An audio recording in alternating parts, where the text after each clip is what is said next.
দেখেন আমি কীভাবে বানাচ্ছি শীতল পিঠা।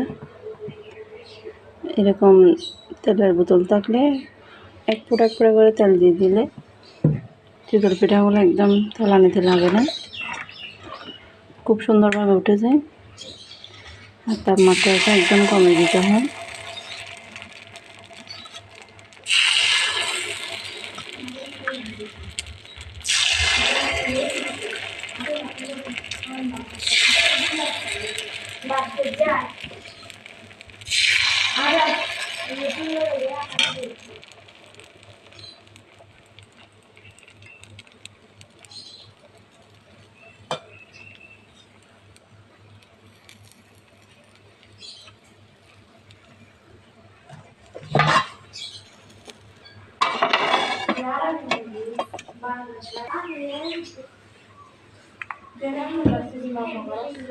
অনেকে দিয়ে মুছে দেয়।